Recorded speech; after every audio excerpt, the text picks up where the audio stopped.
Okay, let's start without wasting time. Last session में हम लोगों ने देखा आईटीएम्स क्या होते हैं, ओटीएम्स क्या होते हैं, एटीएम्स कौन से होते हैं और हम लोगों ने किस तरीके से स्ट्राइक प्राइस को चूज करना है वो देखा था। आज की जो क्लास है ना बहुत ज़्यादा इंपॉर्टेंट होने वाली है, बहुत ज़्यादा इंटरेस्टिंग भी है, ठीक है ना। रीज़न क्या है, 16,800 का प्राइस 150 होना चाहिए या 140 होना चाहिए या 180 होना चाहिए, ये कैसे डिसाइड करोगे, ये आज हम लोग देखेंगे। क्या सही प्राइस है या नहीं है और प्राइस कैसे बना। लास्ट सेशन में हम लोगों ने एक झलक देखी थी, क्या देखी थी कि लेट्स से अगर कोई 16,800 की कॉल है जिसका प्राइस चल रहा है 150 रुपीज़ का, ठीक है, एग्जाम्पल है, ठीक। इसके अंदर हमारे पास दो फैक्टर थे, एक था इंट्रिंसिक वैल्यू, ठीक है, दूसरा था हमारा टाइम वैल्यू, ठीक। ये दो फैक्टर थे, लेकिन ना टाइम वैल्यू जो है ये किस पे इफेक्ट, देखो 150 रुपए का प्राइस कब 160 होगा ये हमारा मुद्दा है, ये कब 140 होगा ये हमारा मुद्दा है, ठीक है। ये हमारा टेंशन किस बात की कि कैसे ऊपर नीचे होता है, कैसे होगा, बस ये चीज़ है, ठीक है। तो इसमें दो फैक्टर थे, स्पॉट प्राइस था एक और एक आपका स्ट्राइक प्राइस, ठीक है।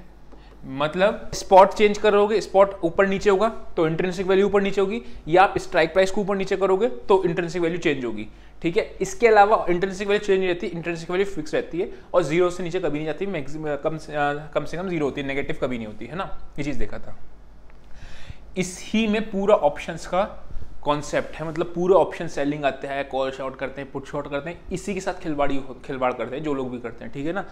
वो तो हमारे हाथ में नहीं है, ठीक है, क्योंकि मार्केट अगर ऊपर जा रहा है नीचे जा रहा है इसको फर्क नहीं पड़ता, वो अपना कांस्टेंट उसी तरीके से बढ़ेगी। लेकिन ये जो है ना ये अलग तरीके से चलता है, यहीं पे हम लोग ऑप्शन सेलिंग ऑप्शन बाइंग करते हैं, क्या करना है वो देखना होता है, ठीक है। ये किस चीज से फैक्टर से करती है, सबसे पहला होता है आईवी यानी कि एम्प्लॉयड वॉलेटिलिटी, कितना ज्यादा उस ऑप्शन का, जैसे 16,800 है ना, ये ऑप्शन 150 रुपए का है, 150 का, ये कितना ऊपर नीचे होता है या नहीं होता है, पहला फैक्टर आता है आपको वॉलेटिलिटी का। वॉलेटिलिटी किसमें, आपका टाइम वैल्यू के अंदर हम लोग मानते हैं, टाइम वैल्यू कह सकते हो या फिर आपको इसको सेकंड फैक्टर कह सकते हो, ठीक है ना। देन नेक्स्ट आता है आपका थीटा। अब थीटा जो है आपका ये बेसिकली टाइम वैल्यू ही है, ठीक है। ये आप सेकंड फैक्टर मान लो इसको, first factor and second factor जो ऑप्शन को प्राइस को ऊपर नीचे करने में मदद करता है। सेकंड आपका थीटा आता है, थीटा मतलब कितना एक्सपायरी के लिए दिन बचे हैं, उस दिन के हिसाब से कैलकुलेट होता है। मतलब अगर ये इस इंट्रिंसिक वैल्यू 150 रुपीज की है, ठीक है, मैं इसको डिलीट कर देता हूं एक बार। ये अगर 150 रुपीज का है ना प्राइस, इसके अंदर दो चीजें हैं, 80 रुपीज की इंट्रिंसिक वैल्यू एंड 70 रुपीज का थीटा है। यहां पे तो ये तो कांस्टेंट रहेगा, ठीक है, ये तो केवल आपका स्पॉट ऊपर नीचे हो रहा है तो होता रहेगा। हम जो कहते हैं ना ऑप्शन सेलिंग, यार प्राइस हमारा बढ़ नहीं रहा है या गिर नहीं रहा है ऑप्शन का प्राइस, वो सब इन्हीं सब चीजों के कारण होता है, ये जो कारण है, ठीक है। सेकंड फैक्टर 80 रुपीज का प्राइस तो दिक्कत नहीं है, वो तो सभी के लिए सेम रहेगा। जो लोग खिलवाड़ करते हैं वो 70 रुपीज के साथ करते हैं, जो कि सेकंड फैक्टर है, ठीक है। ये क्या होता है, ये इन तीनों पे काम करता है। तीसरा आपका रेट ऑफ इंटरेस्ट है, ठीक है, ये भी हम देखेंगे क्या है। अभी इन दोनों को मेजरली काम है, मतलब ये 70 रुपीज 80 हो सकता है अगर इंप्लाइड वॉलिटिलिटी बढ़ रही है तो। वॉलिटिलिटी के ऑप्शन में उतार चढ़ाव कितना है, ठीक है। अगर वॉलिटिलिटी आईवीज बढ़ रही है तो ये 70 रुपीज का जो फैक्टर है ना ये बढ़ के 80 हो सकता है, तो क्या होगा, टोटल प्रीमियम की कॉस्ट कितनी आ जाएगी, 160। ऑल्दो मार्केट कहीं मूव नहीं किया, अगर आईवीज बढ़ गई तो ये आपकी 160 प्राइस हो गया, ठीक है ना। अगर मैं थीटा की बात करूं तो जितना ज्यादा टाइम होता है एक्सपायरी के उतना ज्यादा थीटा होता है, और जितना कम टाइम बचा होता है एक्सपायरी में उतना कम थीटा होता है, ठीक है। मतलब अगर मैं कहूं आईवी अगर बढ़ रही है तो ऑप्शन का प्राइस बढ़ेगा, थीटा अगर बढ़ रहा है तो आपको ऑप्शन का प्राइस ज्यादा होगा, ये जो सेकंड वेक्टर है, ठीक। थर्ड है रेट ऑफ इंटरेस्ट, को हम देखेंगे अभी ऑप्शन चेन में चल के। अभी आप इतना नोट करो कि हमारे को कौन कौन से, अच्छा पहला क्या है, स्पॉट प्राइस और ये, ठीक है। लेट्स से अभी मार्केट है 16,810 पे मान लो, ठीक है, 16,810 चल रही है। ये अगर 16,840 हो गया तो आपकी इंट्रिंसिक वैल्यू 30 रुपीज से बढ़ जाएगी, करेक्ट। कॉल की साइड की बात कर रहा हूं मैं, पुट की बात ही नहीं कर रहा हूं, ठीक। तो क्या हुआ, यानी कि ये स्पॉट प्राइस बढ़ रहा है तो ये बढ़ रही है, ठीक है। ये वाला जो फैक्टर है ना, ये फैक्टर आपका थीटा और इन सब पे डिपेंड करता है। मतलब अगर 16,810 है मार्केट और कल ओपन हो रही 16,810 पे ही, तब भी इसमें चेंज हो सकता है, इसीलिए ऑप्शन के प्राइसिंग चेंज हो जाते हैं। एक बार क्विकली रिकैप कर लेते हैं क्या देखा हमने। 16,800 की कॉल है 150 रुपीज़ की, ठीक है। इसमें दो फैक्टर्स हैं, पहला इंट्रिंसिक वैल्यू और दूसरा आपका टाइम वैल्यू। इंट्रिंसिक वैल्यू जो है वो स्पॉट प्राइस अगर बढ़ेगा तो इंट्रिंसिक वैल्यू बढ़ेगी, कॉल की बात कर रहे हैं हम लोग, ये याद रखना, पुट की बात अभी नहीं कर रहे हैं, ठीक। और स्ट्राइक प्राइस अगर आप ऊपर नीचे करोगे, ये 16,800 की जगह अगर मैं 16,700 ले लूंगा, ठीक है, और 16,810 यानी 16,800 है, तो इंट्रिंसिक वैल्यू 110 होगी इसकी, है ना।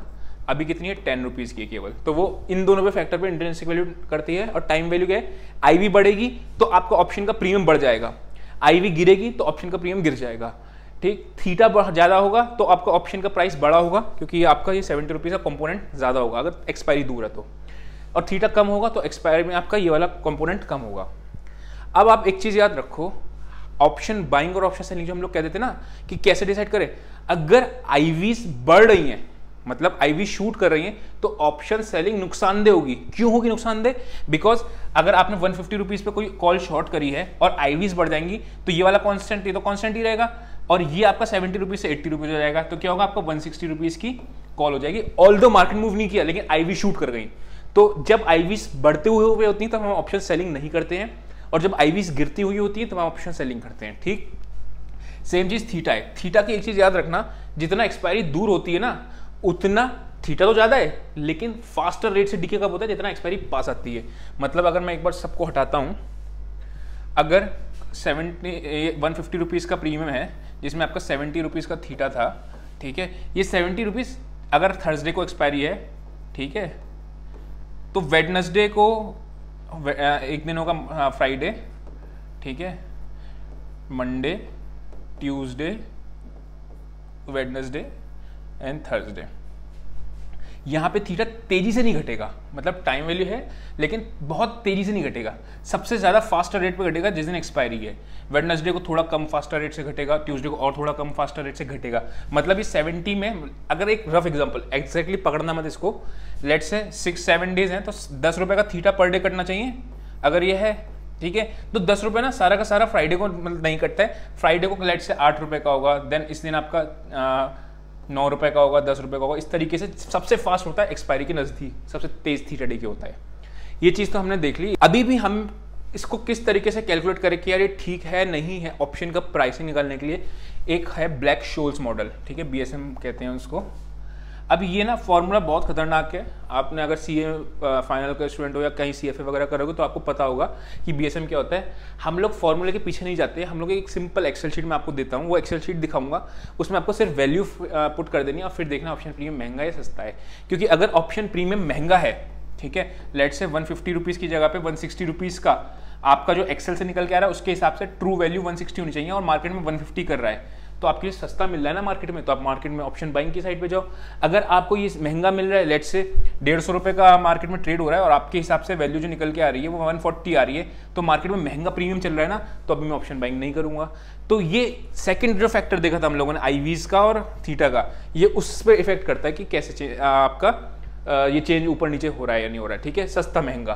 क्योंकि इंट्रिंसिक वैल्यू और स्पॉट प्राइस से तो हमें फर्क ही नहीं पड़ा ना। जो इंट्रिंसिक वैल्यू थी हमारी फर्स्ट फैक्टर, ठीक है, उससे तो हमें फर्क ही नहीं पड़ रहा है कि वो कितना ऊपर नीचे होनी हो। वो option selling option buying decision making नहीं होती, उससे डिसीजन मेकिंग होती है आपकी जो ये सेकंड वाला फैक्टर था जिसमें एम्प्लॉयड वॉलेटिलिटी थी और आपका ये थीटा था, ठीक है। अब हम लोग चलते हैं एक ऑप्शन चेन पे और देखते हैं क्या चल रहा है। 16,700 का प्राइस जो है आपका, ठीक है, 16,700 का प्राइस चल रहा है आपका 135, ठीक है। इसमें क्या फैक्टर होते हैं दो, सबसे पहले आपके दिमाग में दो चीज़ आनी चाहिए तुरंत।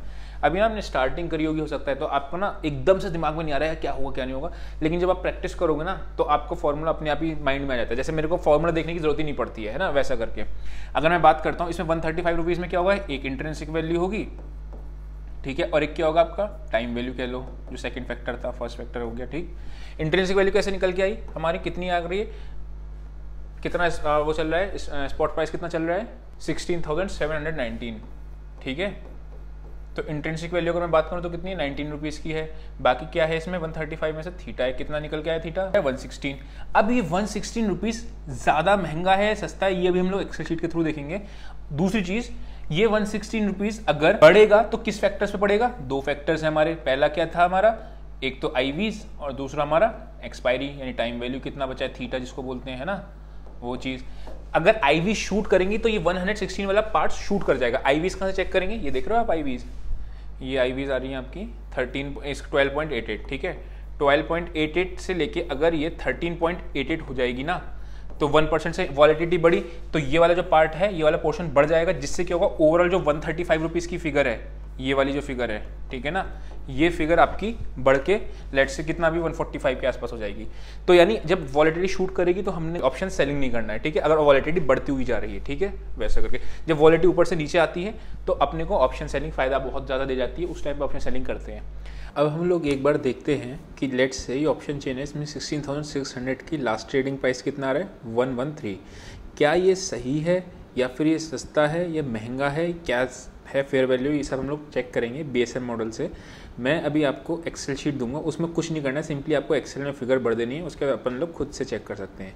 16,500 की वैल्यू सही है गलत है वो चेक करनी है, ठीक है। जिस भी ऑप्शन प्राइस का महंगा है सस्ता है वो आपको पता चल जाएगा कि हाँ यार ये महंगा है ये सस्ता है, ठीक है। कैसे होगा मैं आपके साथ एक्सेल पे लेके चलता हूँ। लेट्स से आपने क्या करना है, आपको 16,800 की पुट जो चल रही है अराउंड 164 रुपीज़, क्या ये सही है या गलत है ये चेक करना है। हमें चाहिए क्या होता है, सबसे पहले एक स्ट्राइक प्राइस चाहिए। स्पॉट कितना चल रहा है, 16,641, ठीक है।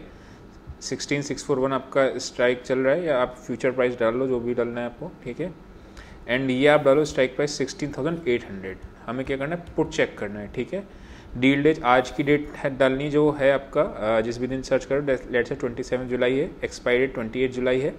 वॉलेटिलिटी, अब देखो वॉलेटिलिटी हमने कहाँ से देखनी है, इसमें आईवी से रखें 18.97, ठीक है। 18.97 हम लोग यहाँ पे डाल देंगे, 18.97, 19 नियर अबाउट ले लेगा ये। पुट की वैल्यू चेक करें ना हम लोग, पुट कितना आ रहा है 174 रुपीज़, देखो इसमें कितना है 164, मतलब ये पुट सस्ता है।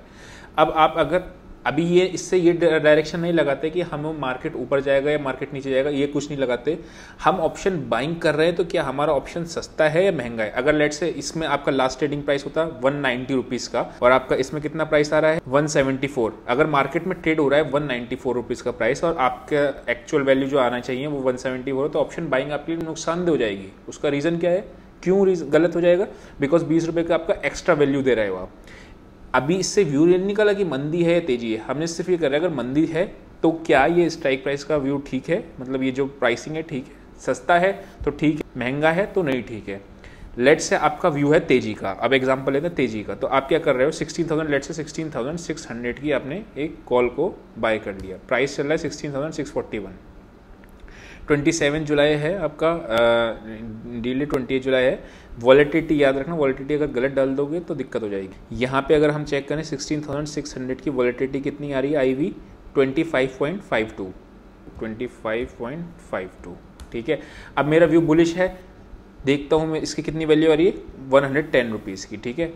110 इसमें कितना आ रहा है, मोटा मोटा उतना ही आ रहा है, ठीक है। 3 रुपीज़ थोड़ा महंगा ट्रेड कर रहा है कॉल का ऑप्शन प्राइसिंग के पॉइंट ऑफ व्यू से, ठीक है। तो जब भी आप ऑप्शन बाइंग करने जाते हो तो आप कॉल खरीदने की तरफ जा रहे हो तो देखो क्या कॉल सस्ती है या महंगी चल रही है। अगर महंगी चल रही है तो इन दैट केस आप कॉल बाइंग पे मत जाओ, वो वाला स्ट्राइक प्राइस पे मत चूज करो। रीज़न क्या है, दिक्कत क्या हो जाएगी कि आपका हो सकता मार्केट ऊपर जाए लेकिन नीचे आ जाए आपकी कॉल की वैल्यू की अभी ट्रू वैल्यू नहीं चल रही है, और बहुत ज़्यादा ना इम्पैक्ट पड़ता है आपका वॉलेटिलिटी। देखो इंट्रिंसिक वैल्यू हम लोगों ने डिस्कस किया सेम रहती है ना, अगर मैं इसकी वॉलेटिलिटी रिड्यूस कर दूंगा तो क्या होगा आप देखना, इससे क्या होगा आपका ऑप्शन का पीएम भी गिर जाएगा। लेट्स से मैं इसको 15 कर देता हूँ, 110 से 75 हो गया। इसका मतलब क्या हुआ, पहले आपका 110 रुपीज़ था, अगर आपकी 25% है और सेम उस पे ही मतलब मार्केट अभी 16,641 ही है, जो हम कह रहे थे ना कि मार्केट कांस्टेंट है फिर भी आपका प्रीमियम गिर गया। This is called IV crushing. जिस टाइम पे आईवी गिर रही होती है ना उस टाइम पे हम लोगों को ऑप्शंस बाइंग नहीं करनी चाहिए। रीजन क्या होता है, आईवी गिर के आ जाएगी तो आपको प्रीमियम घट जाएंगे। अभी 25 थी, लेट से मैं इसको 25 से 35 हो 143 रुपीज़ आ गई। तो क्या हुआ, जब आईवीज पूरा पॉइंट आपको समझ में आ रहा होगा ये बात कि जब आईवीज बढ़ती हैं तो ऑप्शन प्रीमियम्स बढ़ते हैं, जब आईवीज गिरती हैं तो ऑप्शन प्रीमियम्स गिरते हैं। सिंपल लॉजिक, ठीक है ना। तो ऑप्शन बाइंग और सेलिंग के साथ साथ होती तो है ही, लेकिन कब करनी चाहिए और कब नहीं करनी चाहिए वो भी आपको समझ में आ रहा होगा। ऑप्शन सेलिंग कब नहीं करनी चाहिए, जब आईवीज इंक्रीज हो रही हो। ऑप्शन बाइंग कब नहीं करनी चाहिए, जब आईवीज डिक्रीज हो रही हो। सिंपल। चलते हैं वापस बोर्ड पे। तो आपको हमने देखा था किस तरीके से हम लोग एक्सेल शीट पर डाल सकते हैं, बट ये बहुत एक्यूरेट नहीं होता, ठीक है ना। ये थिएटिकल प्राइस होता है, इससे आपको एक अंदाजा लग जाएगा कि हाँ यार कि बहुत महंगा है। लेट से 135 रुपीज़ का आपका ट्रेड हो रहा है मार्केट में और आपका थिएटिकल निकल के आ रहा है 100 रुपीज़, तो बहुत ज़्यादा डिफरेंस है ना। तो ऑप्शन बाइंग को इग्नोर करो उस टाइम पे, बिकॉज आप ऑप्शन बाय कर भी लोगे ना, जो हमारा सेकंड वाला फैक्टर है वो बढ़ने नहीं देगा मार्केट को। सिमिलरली अगर लेट से मार्केट में ट्रेड हो रहा है 135 रुपीज़ और आपके से निकल कर आ रहा है 165 रुपीज़ का, तो आप ऑप्शन सेल की तरफ मत जाओ। क्यों? क्योंकि सेकंड वाला जो फैक्टर है वो जरा सा भी आपको ऑप्शन प्रीमियम बढ़ा देगा और मार्केट रिमेन्स कांस्टेंट, है ना। मार्केट रिमेन्स कांस्टेंट, ये वर्ड याद रखना। मार्केट चेंज होगा तो कॉल तो ऑटोमेटिकली चेंज होंगे, बिकॉज इंट्रिंसिक वैल्यू चेंज होती रहेगी। अगर मार्केट ऊपर जा रहा है तो कॉल बढ़ेगी, क्यों? क्योंकि इंट्रिंसिक वैल्यू बढ़ रही है, बराबर। वो तो चीज अलग है। मैं ये वाली जितनी भी एक्सप्लेनेशन सेकंड फैक्टर की दे रहा हूँ, ये एज्यूम करते हैं कि मार्केट रिमेन कांस्टेंट। जो हम लोग कहते हैं ना थीटा कट जाएगा यार, कॉल बाय मत करो, थीटा में दिक्कत हो जाएगी। थीटा तो करेगा, उसके साथ थीटा के अंदर इंप्लाइड वॉलेटिलिटी भी होती है। जिस टाइम पे मार्केट में वॉलेटिलिटी कम होती है, जैसे हम इंट्राडे की मैं अगर बात करता हूँ तो अराउंड 10 बजे के आसपास, 10 से 12 के बीच में वॉलेटिलिटी थोड़ी रिड्यूस हो जाती है। उससे क्या होता है, प्रीमियम ठंडे पड़ जाते हैं। यही रीजन होता है कि उस टाइम पे ऑप्शन बाइंग भी करोगे तो आपको पैसा नहीं मिलेगा। जैसे कोई ब्रेकआउट आता है, ये ब्रेकडाउन आता है, आपने देखा होगा एकदम से कॉल के प्राइस भाग जाते हैं, एकदम से पुट के प्राइस भाग जाते हैं। अगर ब्रेकडाउन आता है तो वो क्यों होता है? आईवी शूट कर जाती हैं। मॉर्निंग के टाइम जब आप मॉर्निंग में मार्केट खुलता है 9:15 बजे के आसपास, उस टाइम पे आईवीज बहुत हाई होती हैं, एकदम से बढ़ रही होती, गिर रही होती, बढ़ रही होती, गिर रही होती, मार्केट को पता नहीं ना किधर जाना है। तो आईवीज जब बढ़ जाती हैं उस टाइम पे क्या होगा, ऑप्शन सेलिंग एकदम आप 9:15 बजे खुलते ही कर दोगे तो क्या चांसेस हैं कि आपका वॉलेटिलिटी के चक्कर में एसएल कट जाए। या फिर आपने लेट से 920 के आसपास आपकी वॉलेटिलिटी थोड़ी शांत हुई, उस टाइम पे आपने ऑप्शन बाय किया, आप देखोगे धीरे धीरे क्योंकि 11 बजे तक वॉलेटिलिटी रिड्यूस हो गई तो आपका ऑप्शन का प्रीमियम ठंडा पड़ जाएगा, तो ऑप्शन बाइंग नुकसानदेह हो जाएगी। तो ऑप्शन बाइंग अगर आप जा रहे हो तो कोशिश करो कि ब्रेकआउट या ब्रेकडाउन पे जाओ, तो वो एकदम से आईवी शूट भी करेगी, वो भी बेनिफिट मिल जाएगा आपको। और नंबर सेकंड, आपका इंट्रिंसिक वैल्यू जो बढ़ता है वो तो होता ही है। फंडामेंटल चीज एक हमेशा याद रखना कि कॉल बढ़ेगी अगर आपका अंडरलाइन बढ़ रहा है, मतलब निफ्टी भाग रहा है तो कॉल तो बढ़ेगी फॉर श्योर है। क्यों? क्योंकि उसकी इंट्रिंसिक वैल्यू बढ़ रही है। ये वाला जो खेल है ना, ऑप्शन सेलिंग और ऑप्शन बाइंग जो हम लोग करते हैं, वो वाला खेल है, क्योंकि सेकंड फैक्टर चेंज होता है। और अगर अंडरलाइन गिरेगा, मतलब निफ्टी गिरेगी, तो पुट बढ़ेगी ही बढ़ेगी, क्योंकि इंट्रिंसिक वैल्यू चेंज हो रही है ना। इट्स जस्ट कि कितना ज्यादा बढ़ेगी कितना कम बढ़ेगी, वो दोनों फैक्टर पर डिपेंड करता है। एक और बात, आपने देखा होगा कि आपकी कॉल नहीं बढ़ रही है, अंडरलाइन तो बढ़ रहा है लेकिन कॉल नहीं बढ़ रही है। वो सेकंड फैक्टर हमने देखा था। क्या होता है, आईवी क्रश, एक टर्म आता है आईवी क्रश हो गया। उसमें क्या होता है, आईवीज एकदम से रिड्यूस हो जाती हैं, जिसकी वजह से प्रीमियम नहीं भागता है। जब बजट का टाइम होता है या जब रिजल्ट का टाइम होता है तो आईवीज ना बहुत ज़्यादा शूट कर जाती हैं। मतलब जो 12% हमने देखी थी, ये 25%, 35% ऐसे बढ़ जाती है। जब इतना आईवी शूट कर जाएगी तो जो कंपोनेंट सेकंड वाला था ना, वो बहुत ज़्यादा हो जाता है। उसकी वजह से क्या होगा, अंडरलाइन बढ़ रहा है लेकिन आपका वो, क्योंकि कंपोनेंट आईवीज रिड्यूस हो रही हैं, इसकी वजह से आपको प्रॉफिट नहीं मिल रहा कॉल बाय करने के बाद भी, जबकि अंडरलाइन तो यानी कि निफ्टी भाग रही फिर भी। तो आई होप आपको बात समझ में आई होगी। हो सकता है आपको अभी थोड़ा सा डिफिकल्ट सा लग रहा हो। आप क्या करना, इसको दोबारा से सेशन को देखना, ठीक है। जब दोबारा से देख लोगे ना तो आपको और क्लैरिटी आएगी। कोई बात दोबारा नहीं, वो तिबारा देखना, थर्ड टाइम देख लेना। जब तक समझ में ना आए कॉन्सेप्ट तब तक देखते रहना, लेकिन एक बार समझ में आ जाएगा ना, उसके बाद आपको ऑप्शन के बहुत हद तक चीज़ें पता चल जाएगी कि किस तरीके से आपका प्रीमियम चेंज होता है। इसके अलावा ऑप्शन ग्रीक्स वगैरह भी चीज़ें होती हैं, वो सब चीज़ें है ही हैं, वो आगे हम आने वाले सेशंस में देखेंगे। आज के लिए इतना ही। See you next video, till then bye bye.